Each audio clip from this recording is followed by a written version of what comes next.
நீதிமன்றத்தின் தீர்ப்பு ஓபிஎஸ் வெற்றி அதிர்ச்சியில் எடப்பாடி.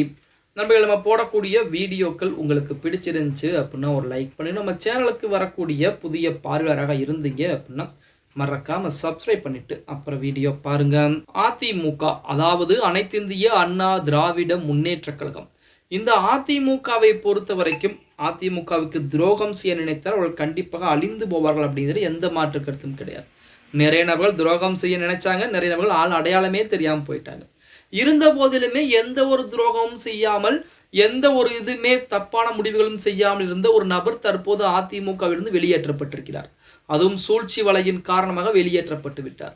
அப்படி வெளியே வந்ததுக்கு அப்புறம் அவரும் போராடி பார்க்கிறார். இன்று வரைக்கும் அதிமுகவிலே இணைக்க முடியல. அதிமுக தோல்வி பாதையை நோக்கி சென்று கொண்டிருக்கிறது. கடந்த தேர்தலுக்கு இருந்த வாக்கு சதவீதத்தை விட இந்த தேர்தலுக்கு பகுதி வாக்குகள் குறைந்து விட்டது. என்ன காரணம் அப்படின்னு பார்த்தா, அங்கே ஒற்றுமை என்பது கிடையாது. ஒற்றுமையாக இருந்தால் ஓபிஎஸ், சசிகலா, எடப்பாடி, செங்கோட்டையன் இந்த மாணவர்கள்லாம் ஒற்றுமையாக இருந்தாலே அதிமுக 2026 சட்டமன்ற தேர்தலில் மாபெரும் ஒரு வெற்றியை பதிவு செய்யும். இருந்த போதிலும் எடப்பாடி பழனிசாமி மட்டும்தான் இதுக்கு தடையாக இருக்கிறார்.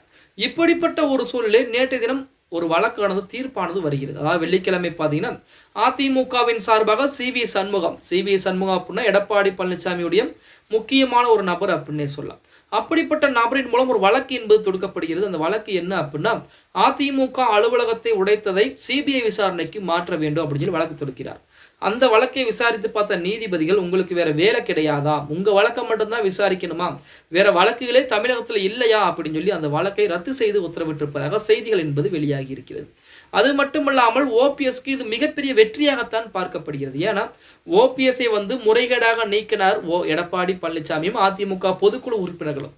அந்த கோபத்தில் தான் ஓபிஎஸ் தரப்பினர் பார்த்தீங்கன்னா அதிமுக அலுவலகத்துக்குள்ள போனாங்களே தவிர அங்க இருந்த பொருட்கள் எல்லாம் உடைத்தது அதிமுக அப்படிங்கிற மாதிரி ஒரு குற்றச்சாட்டை முன் வச்சுக்கிட்டு இருந்தாங்க.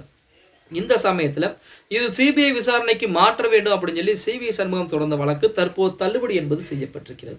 அது மட்டுமல்லாமல் ஓபிஎஸ் தரப்பு வழக்கறிஞர் என்ன சொல்றாங்க அப்படின்னா, ஓபிஎஸ் முதல் வெற்றியை பதிவு செய்ய ஆரம்பித்து விட்டார். நாங்கள் முன்னாடியே சொல்லியிருந்தோம், நவம்பர் மாதத்திலிருந்து இருக்கக்கூடிய வழக்குகள் பூரா எங்களுக்கு சாதகமாக வரும் அப்படிங்கிற மாதிரி சொல்லியிருந்தோம். அதே போலத்தான் முதல் பார்த்தீங்கன்னா சிபிஐ விசாரணைக்கு மாற்றம் செய்ய வேண்டும் அப்படின்னு சொல்லி சிவி சண்முகம் தொடுத்த வழக்கு தள்ளுபடி செய்யப்பட்டிருக்கிறது.